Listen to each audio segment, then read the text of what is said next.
everyone. Welcome to Trap Chat Women's History Month edition. Black women working from surviving to thriving. I am so excited to have a dynamo with us today, Julia C. Rock, coming from the great state of Texas. She is an employment expert and career coach who is passionate about transforming workplace dynamics to create collective success between organizations and their employers. She's a former senior finance leader in the oil and gas sector who has personally overcome workplace burnout, disengagement, and inequality. You probably looking like, I know this lady. It's because you've seen her featured in several major publications and platforms, including Forbes, Business Insider, and XO Nicole. She's also a keynote speaker and workshop facilitator. Speaking credits include the National Urban League, Women Impact Tech, and something we're going to get into a little bit later. She just completed a fire TEDx talk. She is a certified professional resume writer and a certified employment interview professional. Also an author, y'all. Hey, Julia. Hello. Thank you so much for having me, Kirsten. I'm excited to be here. I'm so ready for this conversation for us to get into it. All right, well, let's get into it. So I gave you a little introduction, but I want you to talk about yourself. So please share your career journey from senior finance leader in the oil and gas sector to becoming an employment expert and career coach.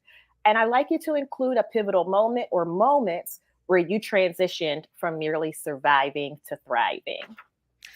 Awesome. Well, how much time do you have? Plenty. But interestingly enough, I started my journey to career coaching from back in college. So it's not even something that I got into, for my corporate career. So when I was in my undergraduate career, I actually spent a lot of time in our career services office at our business school. So shout out to Temple University, go Owls. And I spent a lot of time there soaking up knowledge, spending time with the experts that work there, as well as those that were coming in. And so I used a lot of that knowledge to help my family and help my friends to work on their resumes, cover letters, et cetera. So really trying to take what I was learning and turn around and help people. And I continued that even after I graduated and started my first leg of my corporate career in the financial services industry. So that was after undergrad. But, it's when I started the second leg of my corporate career in the oil and gas sector after graduate school, and I was helping with the recruiting for minority and diverse candidates, that I realized that the work I was doing, it was much bigger than anything I had even imagined. Because I really saw the stark difference between the way Black candidates were showing up, how they were presenting themselves, the knowledge that they shared, and the preparation or lack thereof in comparison to the non-Black candidates. And that's the reason I really got into this work to begin with, was because I wanted to level the playing field and from a career perspective for the people who look like me. Because I know it's not that we don't have the skills, we don't have the expertise. It's the fact that we may not have had access to the information or the strategies or the ways to present ourselves. And so from that point forward, as I continued to work up the ladder in my corporate career, I still continued to study and learn, but then also learn from my real world work experiences. So not just the theory and the assessments on paper, but what was happening on a day-to-day basis. And so that really helped me to get more opportunities, get more clients, and more recognition for really helping people to transform in their careers. But when I think about, that shift from my career where I went from surviving to thriving, it wasn't until a few years into my career in the oil and gas sector, after grad school, that my own advice really started to sink in for me. I found out that my promotion was being held back. And because I saw other people kind of moving ahead, and I'm like, they keep telling me that I'm doing well and I'm knocking it out of the park. But my promotion ain't really given at this stage, right? Okay. And so what they told me I was performing at a high level. So I went and I talked to every mentor I had, every sponsor, and I talked to everyone to figure out what could happen on my behalf. Is there something that could change because I was supposedly doing well? Best believe When that promotion cycle opened up, I got my promotion. And then they actually, on the following years, they caught me up to make sure that they were making up for me being held back. Mm. And it was in that moment that the shift happened, that for me, it's like, in order for me to thrive and to truly be a success and not just eke by, I've got to speak up for myself. I've got to advocate for myself, because there are plenty of people who have just taken that and like, oh, well, maybe they'll get around to it, or maybe I can just ask my boss what happened. I was like, I can talk to my boss, but I'm going to everybody else, whoever has the juice. I'm going to advocate and speak up for myself. And that really made a difference. And as a result of that, I had tons of great opportunities. I was an expat in Argentina, senior leader, being able to manage a team of 60 to 70 people at the peak. And it's through those experiences for myself, being a leader, working with leaders, seeing how employees develop and dealing with turnover.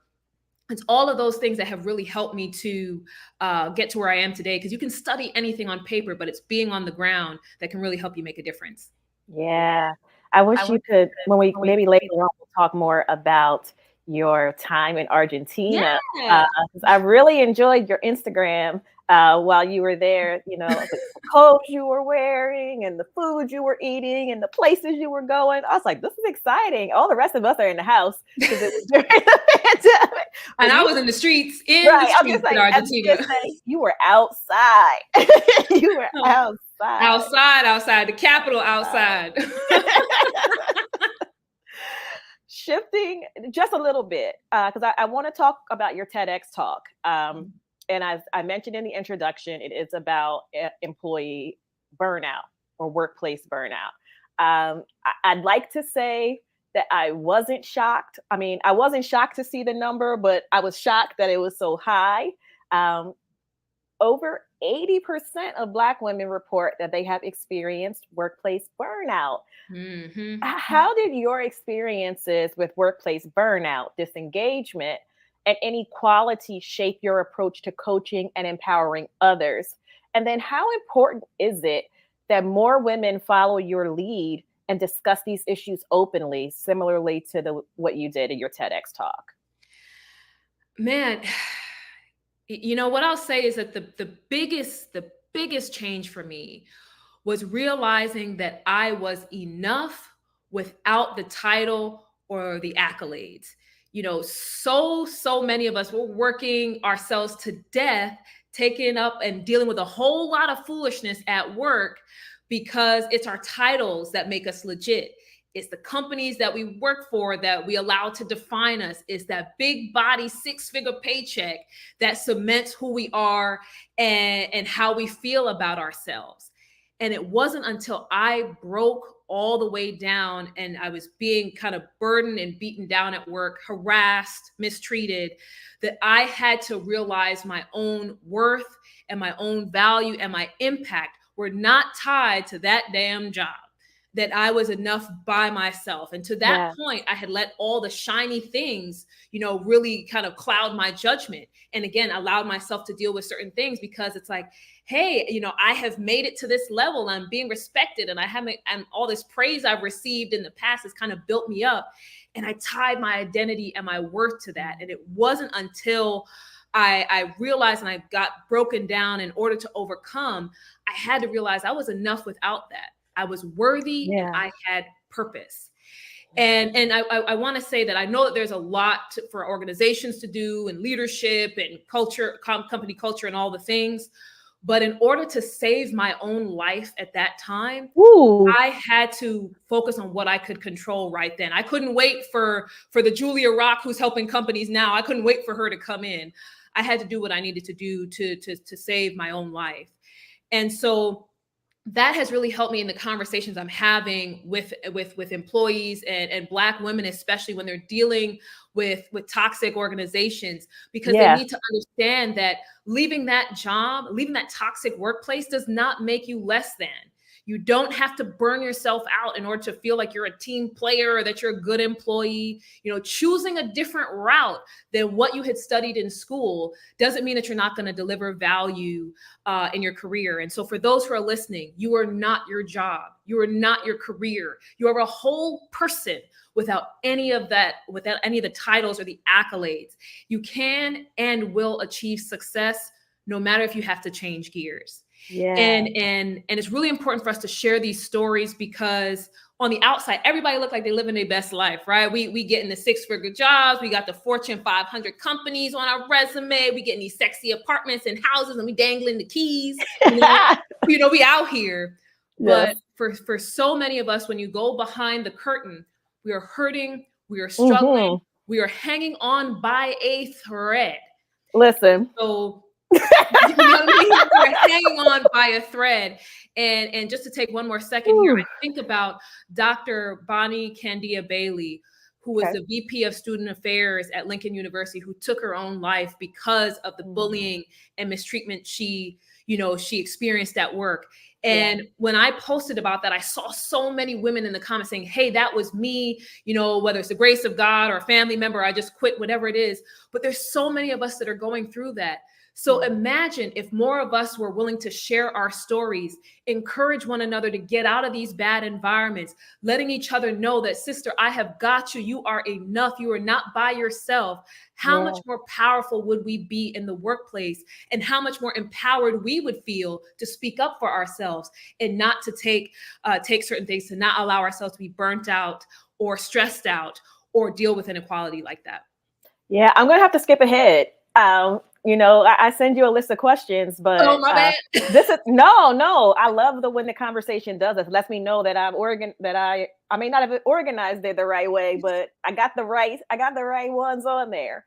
Because later on, we were going to talk about prioritizing self-care and well-being when you're navigating in a toxic work environment. But since you already jumped to there, let's stay there. Like, how do you do that? Like, just give like one thing that you would do or advice that you have that tends to, be general across different, I would say, age groups of women and or locations or where they are in their career path. Like, how should we be prioritizing self-care and our well-being while also pursuing what we consider success? Okay. I've got two things. Okay. One is setting aside time for yourself. Two is letting go of perfection. And so the first, we squeeze every last drop out of our time. We are giving time to everybody, everything else at work, at home, everywhere. And we wonder why we don't have anything left. And so it's so important for us to set aside time, block calendar, put your phone on do not disturb, however is best for you to carve out that time. Set aside time for yourself. And it doesn't have to be to do anything grand. It doesn't even have to be to go to the spa. Just set aside time to have lunch by yourself, to walk around the block, to just breathe, to stretch, just to clear your mind. Set aside time that no one else can touch. And then the second thing is, letting go of perfection. I am a recovering perfectionist. There's a rehab group for us, so come join. Hey, I feel like you just threw me under the bus there. But we are so afraid of making mistakes and letting people see any flaws that we forego the self-care and we forego our mental health because we're just trying to have this image. And it's okay that you're not perfect. You're a human being and you're a badass human being, even if you make mistakes. Yeah. And a piece of advice I got from an old boss of mine was that if you're not making mistakes, you're not learning anything. And so that was a freeing experience for me. And that's a piece of advice that I think about often when I feel like I have to overwork something. And it's like, hey, if it's not perfect, I learn from it and I move on. And so you can still be successful even if you're doing it imperfectly. I love that. I want to stay on mentorship. Yeah. Because you've mentioned that a few times. No, I mean, this is a place where we got to share our stories. And, even if you reach, you're going to reach more than one person, but even if you only reach one person, and that person is me, you've done a great job. Right. So what role has mentorship played in supporting your career advancement? And how can mentorship programs be improved to better assist Black women in navigating challenging and or toxic career landscapes? Well, I'll have to say that both mentors and sponsors have played a huge role in my career advancement. Okay. One, because they've helped me to navigate certain situations that my white counterparts. So I've had Black mentors and non-Black mentors, and so the Black Mhm. mentors I've had, they've helped me to navigate situations that my white or non-Black counterparts may not have had to deal with. They're able to share Mhm. unwritten rules. They've been able to share mistakes that they've made. And also, they represented what was possible for my success. When you get into some of these larger organizations trying to see, where can I achieve and where can I get to, seeing people who have really made it is helpful. And then I've also leveraged mentors who don't look like me, Mhm. and it's their audacity and and in a good way of them just being able to like push forward and go for things, speak up. They have a certain fearlessness to them that is just like that I really adopted. That yes, the same rules may not apply to me, but there's no reason why I can't be fearless. There's no reason why I can't speak up. There's no reason why I can't take up the space as well. It's not just for them. I belong Right. here too. And so to think about the actual mentorship programs require intentionality and purpose. You can't Mhm. just pair Black women with just anybody, right? There has to be somebody who is equipped to have tough conversations, who understands the power dynamics in organizations, who's being promoted, who's in the leadership roles, and they have to be at a certain cadence. It can't just be that, you help them right when they get in and then you drop them off a cliff. Or it can't be that you wait, and then you try to pick them up in middle management if they make it there, right? It has to Yeah. be a structured kind of career life cycle mentorship program, because that's what our non-Black counterparts have. They have somebody who is guiding them every step of the way. And so it's Mhm. creating that cadence and that structure for them to get at their entire careers is how they will be able to better achieve, because they're getting the advice they need every step of the way. I love that. I like how you said, dropping them off a cliff. Like you give them the information, then you just say, "All right, bye," Bye. and then Crazy. picking them up after they've been dropped off the cliff and try and rehab them. At that point, they're done. Like once they hit the ground, it's very hard to build them back up. That's right. So I love that, and another great segue. I'm telling you, you threw me. You're really testing my hosting capabilities today. Listen. We trying to stretch you. Trying to Going stretch you. going off script here a little bit, out of order. So we're talking representation and visibility. These Mhm. are huge topics, especially when you think about Black women. So thinking about representation and visibility of Black women in leadership positions, which Mhm. you touched on, in what ways, if any, did representation and visibility contribute to your drive and determination to achieve success in your career? Yeah, what drove me was how few women they Mm, were, in the leadership roles in the C-suite. How many few CEOs, Black yeah. women CEOs for the Fortune 500. It's Ursula Burns, who was at Xerox, and then you have Rosalind Brewer, who is at Sure. Walgreens and so forth. And And then realizing that it's Starbucks. like, Yep. man, there's so few of us. And what if I'm able to, even if I don't get to that level, what if I'm able to achieve a certain level of success so that I'm inspiring the people behind me the same way that these women are inspiring me? And Yeah. that really was the drive that I had, was like, there's too few of us that are having these senior conversations, who are sitting at these big tables. There's just too few of us. How do I kind of push my way through and like I said, create a path and create some inspiration for the women who are coming behind me? But yeah, it wasn't the plenty, like in terms of it being plentiful, that inspired Right. me. It's the fact that there were just so few. Okay. So I'm gonna go to your current career. All right. All right. Okay. Uh, we haven't even gotten to the other big stuff yet, you know? Like I still got a few more things to talk about. So y'all hang tight, bear with us. This is going to continue to be a fire conversation. As a certified professional resume writer and employment interview professional, how can Black women showcase their skills and experience effectively in this crazy, chaotic job search and employment uh, mess that we're in right now? Man, I am so pumped to talk about this because when I have Black women clients, I'm always telling them to brag on themselves. We Mm, have a tendency to downplay or to minimize our accomplishments and achievements. We're like, oh, that was just part of my job, or is that really a big deal? And other things. And I've had these real life conversations, and people are like, oh, I don't want to seem like I'm bragging too much. Listen, this is not the time for humility. It's not bragging if it's facts. I tell my clients that all the time. If it's not bragging if it's facts.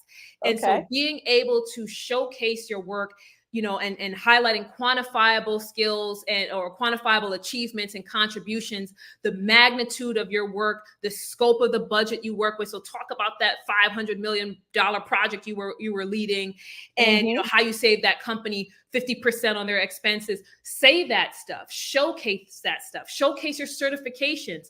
Yet if Yes. you've got that laundry list of certifications, we want to hear about them as long as they're relevant. Got to put that in there as long Yes. as they're relevant. But we want to hear about that. And and then thinking about your interviews, when we go in and we're able to talk about, how, tell me about yourself.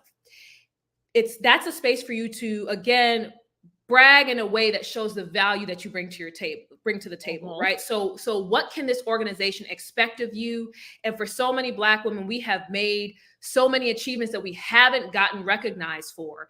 And so sometimes they may go, we may forget about them. But as you're doing that prep, think about all the value that you have brought and all the impact that you've created, and then bring that to the interview conversation. That's how you represent yourself effectively. Brag on Yeah. yourself and show that impact. I love it. You heard her. Brag on yourself and show that impact. And in the spirit of trap chat, it ain't tricking if you got it. Okay. Just saying. It ain't tricking if you got it. What song is that from? Oh gosh, now look at I'm this. older now, so I don't remember everything off the top like that. Same. On the struggle bus. On the struggle bus. on it, driving it to a retirement home near you. I always said I was like, I got run over by the struggle bus. I fell off, got run over. I can't even make it to the bus no more. All right, so we talked about career coaching. We talked about TEDx talk. We talked about being a leader in finance. We've talked about you leading a team in a whole other part of the world in Argentina. But we did talk about you being an author Oh yeah. also. Okay, so you have co-authored 2 books so far. Yeah. Note that I said so far. The Six-Figure Athlete and Athlete to Entrepreneur, Volume 2. Mm-hmm. How do the principles you discussed in these books apply to the career trajectories of Black women, particularly when they are transitioning from sports to a different profession? Yeah, and so the books themselves were written to equip athletes to make that transition successful, because after they hang up their jerseys, because we love seeing athletes play and all the things, but what happens to them after that? Because everybody doesn't have LeBron endorsements, right? As much as we love that, a lot of these athletes, they're leaving with some small nest egg, if any nest egg at all, and a lot of them aren't leaving with nest eggs. Right. And so thinking about the 2 different books, because many of them may not know where to get started after their transition or during their transition. So thinking about the Six-Figure Athlete, I talk about networking there and how that really ties to your ability to build your net worth. For many, it's thinking about Black women who are transitioning out of sports. They already have a built-in network, coaches, trainers, teammates, parents, you have all of these built-in folks, but you may not have tapped into them before because you've only seen it in a sports capacity. And so I talk about how you can better use that network to help you to get a leg up and get that next role. And also I talk about building a strong personal brand, especially if you've been an athlete your whole life, right? You've been able to position yourself a certain way and everyone sees your athletic ability. But now if you're shifting into a new industry, you've got to think about what it is you want to be known for, what you want to be seen for, what value that you want to bring, the transferable skills you have, so that you're attracting the right people to that network versus you having to go and chase contacts. And so that's the six-figure athlete. Okay. For Athlete to Entrepreneur, Volume 2, I talk about the 3 M's of entrepreneurship, which are mentorship, money planning, and making connections. Ooh. And so for many Black women who may be transitioning out of sports, they may not have had any experience with running a business, vetting an idea, getting funding. Because even if you have a nest egg, if you're fortunate enough to be one of those that have a nest egg when you're coming out of sports, you may not know how to manage that and how to properly invest that in your business while maintaining separate finances. And so having this conversation around money planning, and then also for them to get mentors to help guide them, especially if there are other athletes who have done that same transition, can really help them to set themselves up for success on that entrepreneurship journey. And then as I mentioned, making connections and leveraging that built-in network. I love it. I love it. So we have reached the part of the conversation that is, the meaty part, we'll call it. We're about to go into the rapid fire. So all right. Last question in the main portion. All right. Looking towards the future, what are your hopes and aspirations for the next generation of Black women entering the workforce? And how can we work together to create more safe, equitable, and inclusive workplaces? That's a heavy question, I know. Yeah. Just thinking about myself and the clients I've worked with, my hope is that Black women are walking in with confidence in their abilities and their accomplishments, that they speak up and they advocate for themselves. They negotiate their salaries and their compensation packages. Don't take anything that's below what you are truly valued for. And that we work to have the seats at the table all across the spectrum, not only in the early career or mid-career, that we are having those senior level and C-suite type of positions. Mm-hmm. And in order for us to achieve that and create those kinds of workspaces, we have to make sure there's more effective onboarding and talent development and training for Black women. Because so many of us are set up for failure because we're, again, just dropped in the ocean, and it's like, swim, fish, swim. And it's like you see the counterparts around you, they have the little floaties that help them to get to where they need to be. Mm-hmm. And so making sure there are clearer career paths that are lined out. Like, where does this role, how does this tie into the overall career journey for this person? How do they get promoted? And, what does the advancement look like? Going back to mentorship, are they being supported all around and not just hoping that their boss does it? Too often Black women are left to fend for themselves in corporate, and no training, no mentorship, no nothing. And so in order for us to create those better workspaces, we've got to invest in those areas and make sure that Black women have access and intentional and purposeful access to those opportunities. Yeah. And as you were talking, I was thinking back over my corporate career. And I was like, y'all got to stop sabotaging us too. Listen. And that goes for, again, it's my generation now that's doing the sabotaging. So y'all got to not sabotage the people, sabotage in the same way that you were. You got to let those things go and truly treat people the way that they want to be treated. Truly treat people in a way that you probably could have benefited from as well, instead of being hard. I never really understood this idea that we should be harder on each other, and I get it, but like, I would have Black men and women, and even some non-Black women, just because I was a woman, on a certain career trajectory, that wanted me to jump through additional hoops and that wanted me to, like you said, diminish myself a little bit more so that I didn't offend anyone, or that I didn't seem too eager or too whatever. Like I had a situation, and I had April on my show before. I used to work with a lady named April. She was at the, I believe she was at the director or management level. Both times I worked with her, and every time, and she was at the last company we worked together. It was very toxic. It was just very. That's all I'm gonna say about that. It was very toxic. Okay. And April was always advocating for me when I wasn't in the room, and that's one thing you have to have. You have to have people that say your name when you aren't in the room. Yes. And it got back to me that our senior director told April that she was tired of hearing my name. Wow. Because they were like, well, who do we have that can X? Who do we have that can Y? And every time Kirsten. there was an opportunity, everyone was like, Kirsten could do that. Kirsten could do that. I love it. Yeah. I mean, she's like, no, I don't want to hear her name anymore. Next person.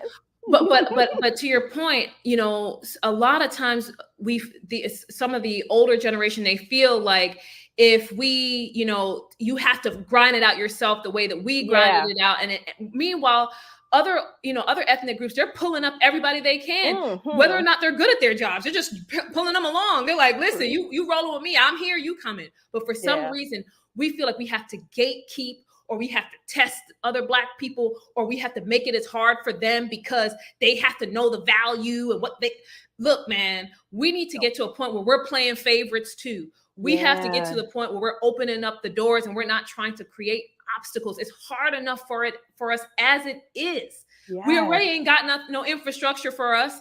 Don't make it harder. Damn. Okay, she said it. I think that damn is the appropriate place to end. Like, for real, the end. I mean, it is what it is. So I'm excited about the rapid fire because I want to hear your answers. I like to think that I know my guests pretty well, but I'm always surprised. Okay. So I'm gonna be surprised this time too. Who's a well-known and or a lesser known historical or contemporary woman who inspires you and we should learn more about? Well, I opted for well-known here. Issa Okay. Rae. So Issa Rae, she's a definition of like starting from the bottom. Now we're here. Like I watched Misadventures of Awkward Black Girl on YouTube, and I saw how rough it was. And to see where she's at now with her own production company and all the success, critically acclaimed series on HBO. Yeah. I mean, she's truly an inspiration. Okay. You might have a similar answer for this. What's your favorite woman-led movie or TV show? And which character do you most identify with? So the funny thing is, I went a completely different route with this question. Okay. So one of my favorite movies is Erin Brockovich. I know that she's not a Black woman, but and so I don't fully identify on certain things. But what I love about her was the fact that she showed up as herself and she continued to be herself until people had no choice but to respect her. I love it. Well, this part is not Black specific. It could be any. Okay. All right. I'm like, I don't fully identify. Any woman identifying person. Okay. Any woman identifying person. What's your favorite empowering quote from a woman that resonates with you and influenced your perspective of women's history and achievements? It's a quote that came from my mom. It's not what you call me, it's what I answer to. And so I think about women's history and all the things we've been called, all the bad things, the bad way we've been treated. You think about Oprah, Ketanji Brown Jackson, Michelle Obama, all the negative things that people have said about them. They continue to rise to the top. I love it. You're my second episode for this month, but my first guest also had a quote from their mother. I love that Black mothers are winning. If you could spend a day shadowing any woman in a different profession from your own, who would it be and what would you hope to learn from them? So Serena Williams, because Serena Oh, Williams embodies excellence in every sense of the word. And she has experienced criticism at every level, and she has maintained a certain level of grace and poise and focus okay. on her craft. And I would really just want to learn, how did she manage that? And then now raising a daughter in this Yeah, world, a mixed race daughter, how is she managing that with all the criticism she's already dealing with? I love that. That was a great answer. Thank you.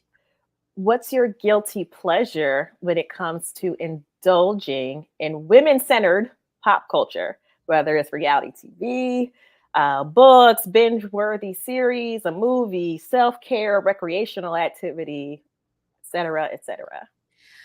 So can I be honest? So there's this show on Netflix called Nailed It. And it's about people who can't bake. And I kind of somewhat identify with that because I can only bake red velvet cupcakes. That's my only thing. But at the center of it, the host of the show is a Black lady by the name of Nicole Byer. And I and know who that is. Yeah. and so she, what I love about that show is that she is a plus size woman, and we've heard how much, Black women who are plus size, how much they get maligned in the media. And so Hmm. seeing her in all her excellence and her joy and in her element on that show, like I have watched that show like the season back to back to back. Okay. Nailed it. We got to put that on the list because I haven't heard of it. Appreciate that. What's your go-to songs, or music genre when you want to hype yourself up for the day? So two big songs. So On My Mama, Oh my.